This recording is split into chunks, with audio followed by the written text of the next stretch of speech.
Bonjour à toutes et à tous et bienvenue sur cette nouvelle session des Live Tech de la Supply Chain. Je vais laisser la parole à Monsieur Pietrovic de la société Savoie. Bonne session. Donc, bonjour à tous, Stéphane Pietrovic de la société Savoie. Je suis en charge de tout ce qui est développement des solutions et supports. Et je vais vous parler aujourd'hui donc de toutes les 5 clés principales pour le dimensionnement des solutions Goods to Person.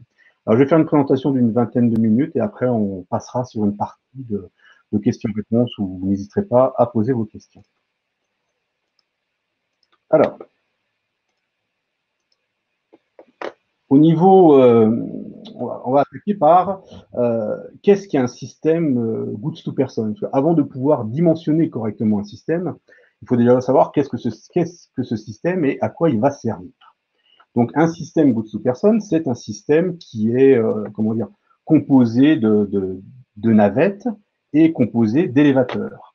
Et l'objectif de ce système, c'est d'emmener des différentes charges à des destinations différentes. Alors, visuellement, ça donne de cette manière-là un système de cet ordre-là. C'est-à-dire qu'on a toute une partie de stockage de support, on va avoir toute une partie de système avec des élévateurs, à l'intérieur du stockage des navettes, et l'objectif, donc, c'est d'emmener des supports à des destinations. Maintenant, si on rentre un petit peu plus dans le détail, parce qu'on est très macroscopique à ce niveau-là, qu'est-ce qu'on va faire au niveau des destinations? Bien, en vérité, au niveau des destinations, on va faire plusieurs choses différentes. Donc, ce qui vient à l'esprit le plus logique, c'est à une destination, on va faire du prélèvement de détail, c'est-à-dire prélever un produit ou une quantité d'un produit, des gommes ou des stylos ou autres, pour le mettre dans une commande. Ça, c'est le plus habituel. On appelle ça le picking détail. Mais la deuxième opération que l'on peut aussi faire à une destination, c'est prélever un colis complet. Donc, on va avoir plusieurs colis stockés dans le système. Et au lieu de prélever une gomme, un stylo, on va directement prélever un colis complet. Alors, bien entendu, il faudra l'identifier.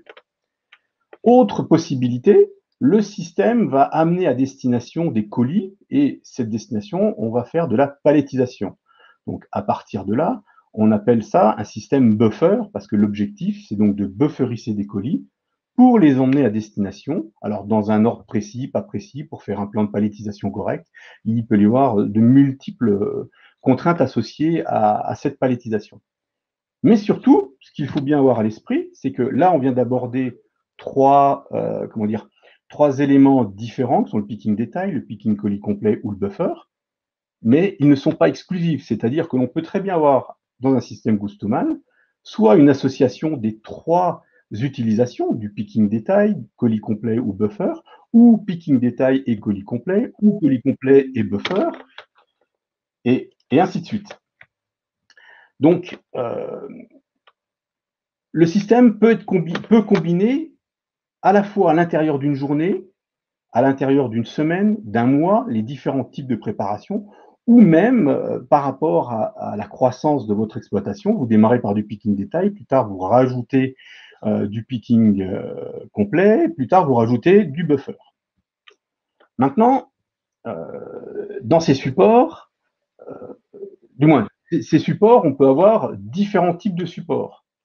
C'est-à-dire que ce que l'on va avoir stocké dans le système, ça va être des bacs, donc des bacs du marché, des bacs plastiques de différentes tailles. On verra que ce sont des éléments qui sont importants plus tard. Mais on peut aussi stocker des plateaux sur lesquels on va mettre des charges, qui peuvent être des cartons, qui peuvent être des pièces unitaires, qui peuvent être tout ce que l'on veut en fin de compte. Et le système va stocker des plateaux et va amener ces plateaux à destination, comme je l'ai précisé précédemment, soit pour faire du picking détail ou du picking complet ou du buffer. Il peut aussi stocker du carton, c'est-à-dire carrément, quand on est en mode buffer, on va stocker du carton, mais on peut très bien aussi stocker du carton pour du mode de picking, ou exactement de la même manière que précédemment, un mélange des trois. Donc le système Goods to Person, en fin de compte, a un objectif, a différents objectifs. Il doit amener des charges à des destinations pour faire soit du picking détail, soit du picking complet, soit du buffer, ou soit un mélange de tout ça. Mais en plus, les différentes charges qu'il va pouvoir amener, ce sont à la fois des bacs, des petits bacs, des bacs slotés, ou des plateaux avec des charges dessus, ou des cartons, ou un mélange de tout. Et surtout, quand on parle d'un mélange de tout, encore une fois, associé à la flexibilité du système. C'est pas vous commencez avec des bacs et vous restez définitivement avec des bacs, ou vous commencez avec des cartons, vous restez définitivement avec des cartons. C'est au gré de votre évolution, de vos besoins, vous allez dire, je passe sur des bacs, des plateaux ou pas. Vous avez une grande liberté par rapport à cette utilisation.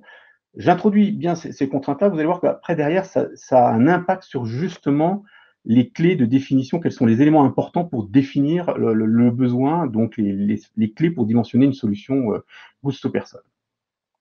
Autre point supplémentaire, ce système Goods to Person, on a vu, il y a plusieurs utilisations, il utilise plusieurs supports, mais surtout, il peut fonctionner dans différentes températures d'exploitation. C'est-à-dire qu'on va le retrouver dans ce qu'on appelle du froid négatif. Donc, principalement, souvent utilisé dans le cas de l'alimentaire, parce que c'est là l'alimentaire où on trouve du froid négatif, où on va stocker des produits congelés. Mais on va aussi le trouver dans le frais, donc le 0 plus 8 degrés, qui est aussi toujours dans l'alimentaire.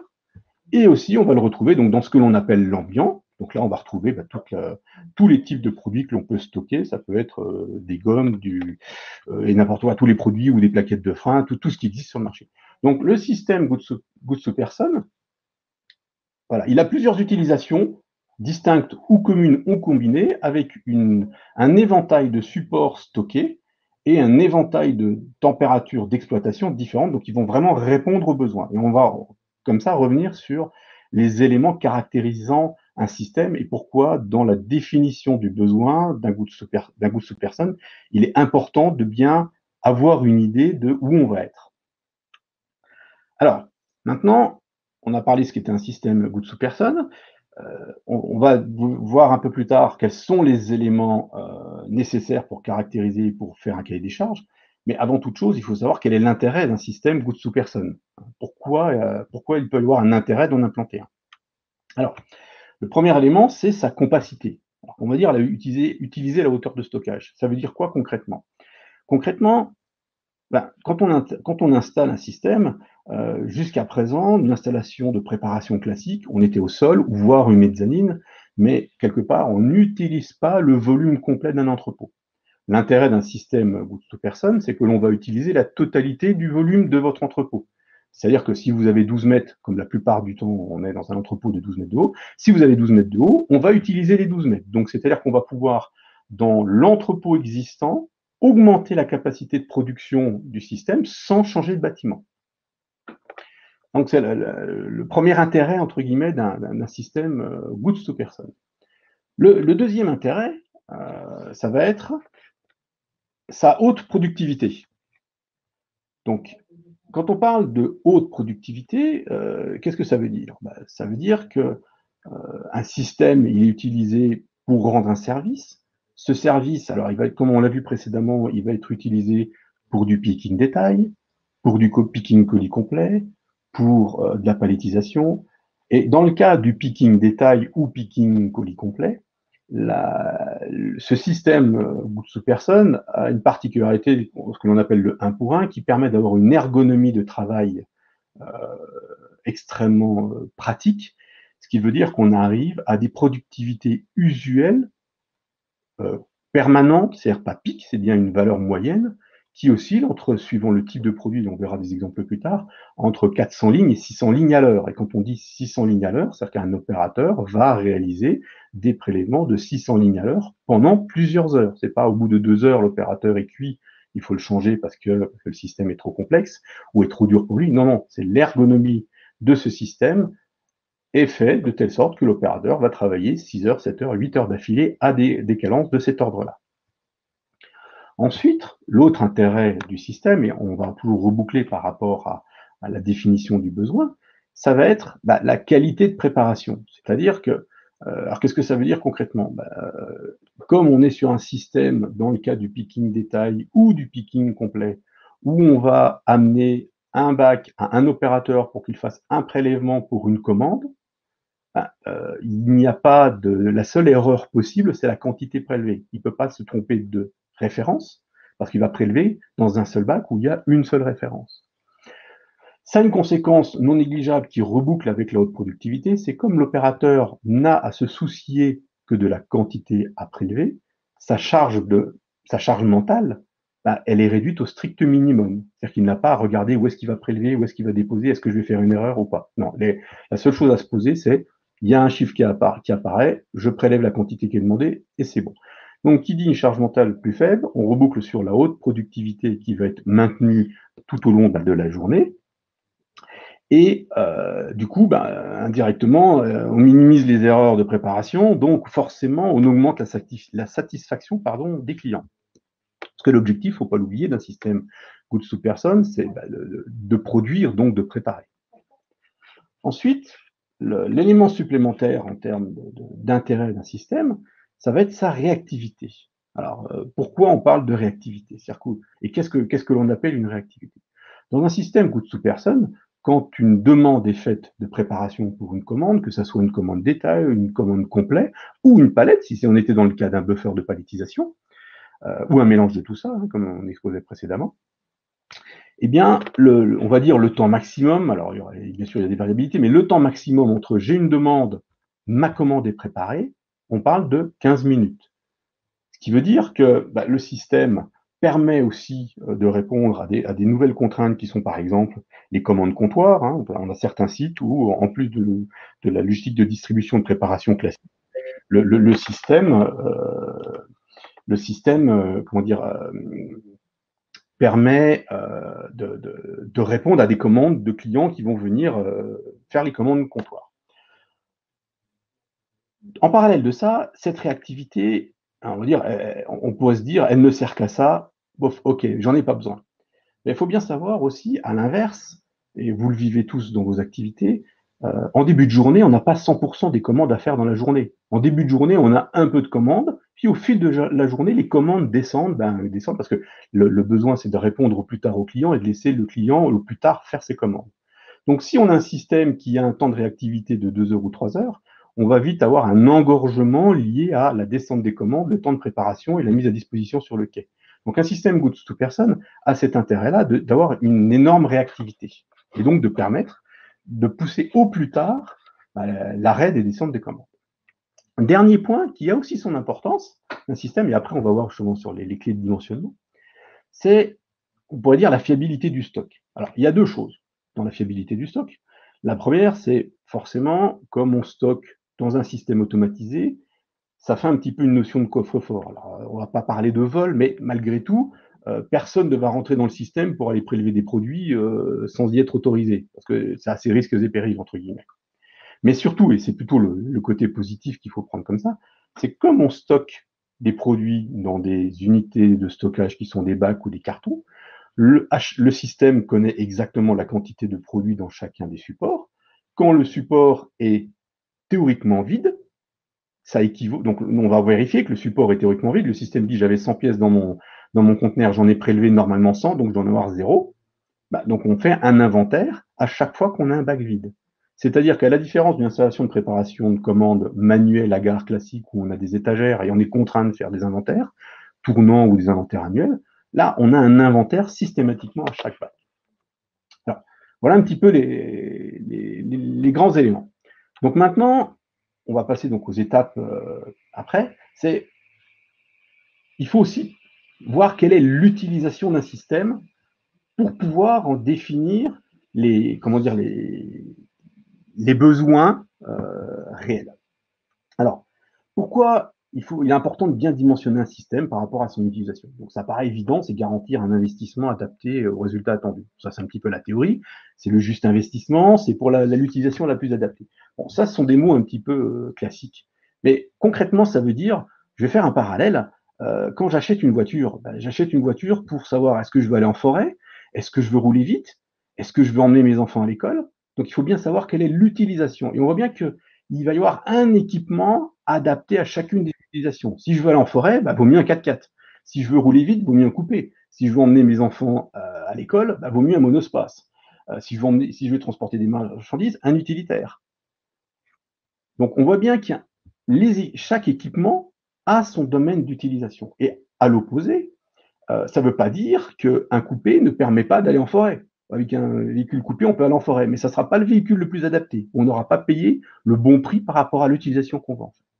Donc maintenant qu'on a abordé tous ces critères-là, si je peux dire, On va rentrer dans le détail pour expliquer quelles sont les clés qui permettent de dimensionner et pourquoi justement il est important, et on va pouvoir lier avec ce que j'ai présenté précédemment, pourquoi il est important d'aborder ces différents éléments. Alors, pour dimensionner donc un système goods to person. Comme j'ai dit, on a un système goods to person, en vérité c'est un système qui a pour objectif d'amener des contenants à des destinations pour faire des opérations. Donc les opérations, la plupart du temps, ce sont des opérations de picking détail, ça peut être du picking complet, ça peut être du picking de la palettisation. Il est important de savoir, quand on va définir le système, sur quelle est la performance que l'on souhaite ou que l'on peut ou que l'on doit atteindre au niveau des opérateurs qui vont être amenés à utiliser ce système. Et souvent, l'expérience nous montre que la performance attendue, entre guillemets, est souvent en dessous de la performance réelle.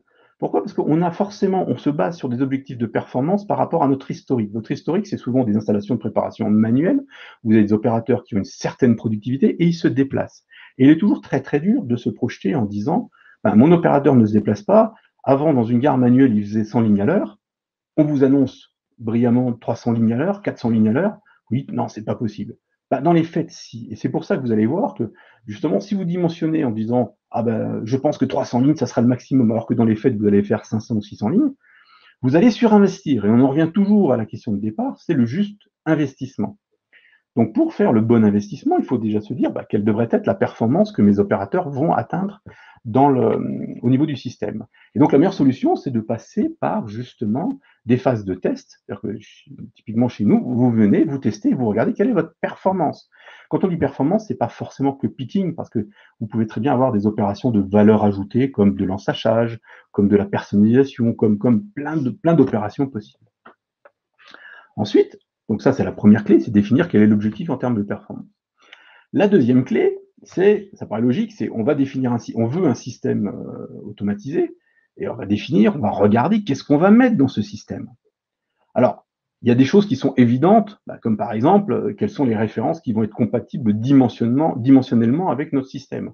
Exemple, si j'ai des bacs qui font 600 mm par 400 mm, je ne vais pas mettre des balais dedans, ça ne tient pas dedans, forcément. Je ne vais pas mettre des pots d'échappement, ça ne tient pas dedans.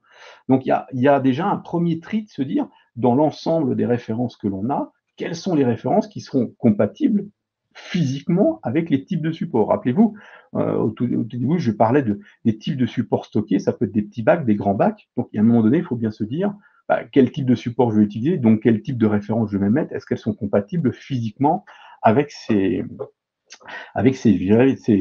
supports. Ensuite, il y a aussi la notion de poids. C'est-à-dire que si je veux stocker 20 disques de frein de poids lourd, on risque de dépasser un poids admissible, pas forcément un poids admissible de l'unité de stockage qui est stockée par le système, mais aussi il ne faut pas oublier que derrière, on a des opérateurs qui vont manipuler les produits. Donc, il y a à un moment donné aussi un élément qui peut être discriminant et exclure certaines références, c'est le poids de certaines références. Ensuite, associé au poids et aux dimensions, on va se poser aussi la question de, je vais mettre une référence, j'ai une quantité de cette référence-là à mettre dans le système, parce que pour X raisons. Mais par contre, vu la taille et le poids de la référence, je ne peux mettre qu'une pièce par support.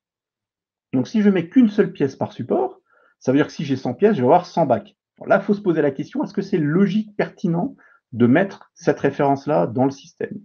Ensuite, le dernier point, c'est la notion d'appel. Ces systèmes automatisés, encore une fois, je reviens sur l'exemple de ma voiture. J'ai une voiture qui est bien pour aller en forêt, j'ai une voiture qui est bien pour rouler vite. Le système automatisé goods to person, il a une zone de pertinence. Et typiquement, la zone de pertinence, à un moment donné, il y a des références où il n'y a pas où la pertinence est très limite à mettre dans ce système-là. Typiquement, une référence qu'on va consommer 500 ou 600 fois par jour, est-ce qu'il est pertinent de le mettre dans le système automatisé? Pourquoi je dis ça? Parce que déjà, elle va prendre de la performance flux. Ensuite, on risque de passer son temps à réapprovisionner pour vider. Donc, ça ne veut pas dire qu'il ne faut pas le mettre, mais à un moment donné, il faut vraiment se poser la question sur ces références. Donc, vous avez vu, première étape, on va savoir quelles sont les références physiquement que l'on met dans le système. Deuxième étape, on va vraiment choisir les références.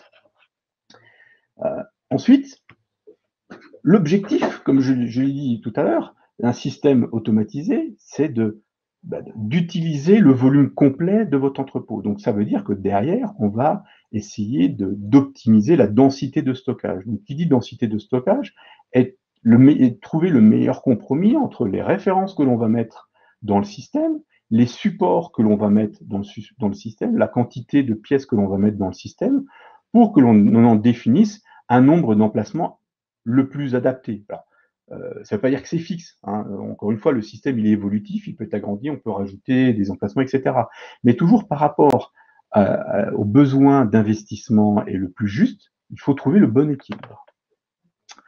Ensuite, un avant-dernier point qui est extrêmement important, il concerne la stratégie de réapprovisionnement. Quand on définit un système automatisé, donc on a vu, on va avoir un stock dedans qui va servir à faire du picking détail complet ou de la bufferisation. La question, c'est qu'il faut définir la bonne taille de stock et la bonne quantité de références à mettre dedans. Et ça, c'est directement lié aux stratégies de réapprovisionnement. C'est-à-dire, est-ce que vous réapprovisionnez toutes les semaines? Est-ce que vous réapprovisionnez tous les mois? Est-ce que vous voulez 3 mois de couverture de stock ou pas? Qui gère le réapprovisionnement? Ça peut être aussi important. Et surtout, comment on va le faire? C'est-à-dire que si vous avez un réapprovisionnement qui est fait tous les mois, ça veut dire que vous allez probablement avoir un nombre d'emplacements plus important que si vous faites un réapprovisionnement à partir d'un stock de masse toutes les semaines. Et à l'opposé, on va se dire, est-ce qu'on met tout le stock dans le système ou pas? Est-ce qu'on fait du réapprovisionnement? L'idée qui est derrière, il ne faut pas, entre guillemets, oublier qu'un système automatisé coûte tout personne. Son intérêt, il est donc d'être productif, mais il ne faut pas perdre d'un côté ce qu'on va gagner de l'autre. C'est-à-dire qu'on va avoir une très forte productivité au niveau du picking, et il ne faudrait pas que pour un mauvais dimensionnement, cette productivité, donc ce gain fantastique que l'on va avoir au niveau du picking, on le perde au niveau du coût de réappro. Donc c'est pour ça qu'il ne faut jamais dissocier dans le dimensionnement la performance attendue du picking, les stratégies de réapprovisionnement, qui vont nous donner le dimensionnement du système. Et c'est bien un bon compromis, une bonne définition de l'ensemble qui va permettre d'être le plus performant. Dernier point, et on pourra aborder la partie questions-réponses. Forcément, derrière tout ça, ce que je disais, c'est l'objectif, c'est bien de définir les bonnes clés qui permettent de définir le système en termes de productivité, en termes de dimensionnement, en termes de stock, pour en aboutir à un budget le plus approprié, à un phasage de ce budget, parce qu'on peut très bien avoir une implémentation en plusieurs étapes pour justement suivre la croissance à moyen ou long terme, par rapport à tous les gains que l'on va pouvoir, on va dire, obtenir à terme. Donc, voilà, cette présentation, c'était vraiment pour vous parler des différents critères pour dimensionner un système goods to person et donc définir les éléments nécessaires pour ne pas se tromper. Je reprends toujours l'exemple de la voiture, c'est-à-dire je veux acheter un coupé, mais en vérité, je dois emmener mes enfants à l'école. Je vais acheter un coupé, je pourrais rouler avec, mais en fin de compte, je ne serais pas satisfait parce que j'aurais payé trop cher et je ne pourrais pas faire ce que je veux. Et donc, c'est pour ça que c'est important de bien définir ces différents critères. Donc maintenant, si vous le souhaitez, je suis disponible pour répondre à vos questions donc en utilisant la partie des questions.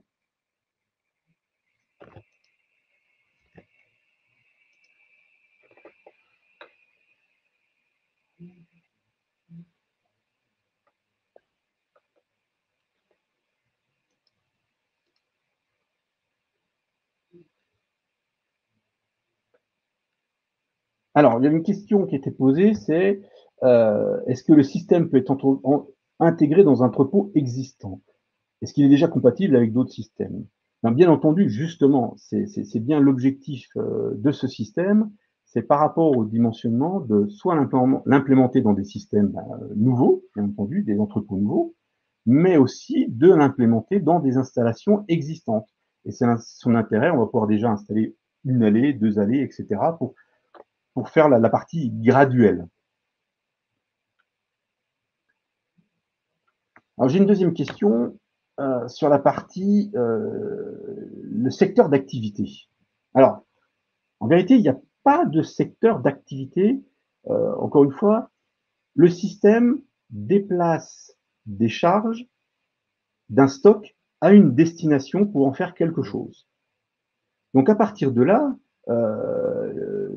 aujourd'hui, les systèmes, si on veut faire un parallèle, la plage de secteurs où ce système est installé, ça va dans de la distribution de viande pour les barbecues, à la préparation forcément de l'office supply, c'est-à-dire tout ce qui est gomme, etc., à la papeterie, à la distribution comment dire, de livres, à la préparation de couteaux. On a vraiment, la question c'est, on prélève soit du détail, soit du complet, que ça soit de l'alimentaire ou non de l'alimentaire. Il n'y a pas vraiment de secteur particulier. C'est plutôt la partie, on va dire, profil de commande. Je reviens sur l'utilisation que je disais. On a un certain nombre de références, on a un profil de commande. Alors, le système est très robuste au type de profil de commande. Si on a des commandes monolignes, multilignes, etc., il va être complètement adapté et suivre son évolution. Mais il n'est pas contraint par rapport à ces critères-là.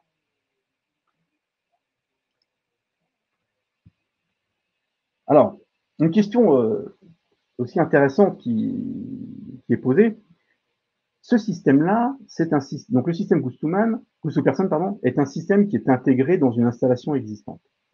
Et alors, effectivement, il va être connecté aux autres installations, aux autres systèmes. Alors, il va être connecté à l'installation physique, puisque là, c'est logique. On a un système WCS qui va piloter le système Goose-to-Person, c'est-à-dire que alors, ce système WCS peut très bien lancer ses propres commandes ou gérer ses commandes, mais il va être connecté forcément à un WMS qui, lui, va s'occuper de la gestion de stock et la gestion du lancement des vagues. Alors, quand je dis gestion de stock, c'est pour un système Goose-to-Person, le WMS va dire j'ai 500 pièces dans ce stock. Par contre, le WMS ne saura pas si j'ai 10 pièces dans un bac, 10 pièces dans un autre bac, etc. Ça, c'est le WCS qui y répond. Ensuite, c'est pour ça que, alors, quand on parle de WMS, ça c'est un point qui est assez récurrent. Attention, on a des fois des ERP qui font aussi office de WMS. Attention, c'est un point qui est très important, c'est la partie, on va dire, gestion de stock qui est dans le domaine du WMS. Ensuite, pour revenir sur la question du ROI, encore une fois, ça va dépendre comment dire, d'où vous partez. C'est-à-dire qu'on a des installations où on a des ROI qui sont 2 ans, 3 ans, 4 ans. Mais on ne parle pas de 10 ans de ROI. D'ailleurs, ça n'aurait pas de sens économique d'investir. Alors, c'est pas tout à fait vrai quand je dis ça, parce que des fois, l'investissement n'est pas forcément lié au ROI. On a le cas de certains clients, aussi surprenant que ça puisse paraître, qui, au travers de l'investissement, même si la rentabilité met plus que les critères attendus, mais vont permettre d'augmenter leur activité et prendre des parts de marché. Donc ça, c'est aussi un point aussi important. Autre question, par rapport à la densité de stockage. Alors, si on veut vraiment, si on parle du stockage, la densité. Rappelez-vous, en préambule, je dis, on est sur un stock de picking, donc on n'est pas sur un stock de masse. Alors, techniquement parlant, si on stocke 10 000 bacs dans un système Goods-to-Person versus on va stocker 20 bacs par palette et on va stocker donc le nombre de palettes associées, il est probable que le stockage de palettes soit 10 à 15% plus compact. Mais dans un stockage de palettes, on ne peut pas faire de prélèvement des picking, ou alors on le fera à une cadence qui est quasiment catastrophique. Donc, faut pas comparer le stockage palette versus stockage de bac. Par contre, il faut bien, ou de carton, dans un système Goods-to-Person. Par contre, il faut bien comparer la densité de stockage versus des autres systèmes de préparation manuels, comme les préparations à gare classiques.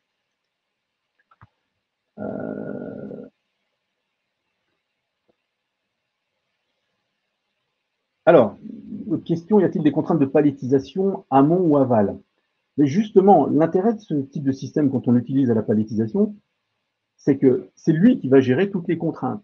C'est-à-dire qu'on a, quand je parlais tout à l'heure, sans le nommer, quand je parlais tout à l'heure qu'on peut avoir on mixe du picking détail, du picking colis complet, voire de la palettisation, on a des implantations où on mixe les deux, c'est-à-dire qu'on fait à la fois du picking détail, à la fois de la palettisation, et c'est bien le système qui va s'occuper de toutes les contraintes de palettisation et sortir au moment voulu les colis dans l'ordre donné pour faire le plan de palettisation de la palette, pour qu'on palettise en manuel ou en automatique les cartons ou les bacs dans l'ordre traité.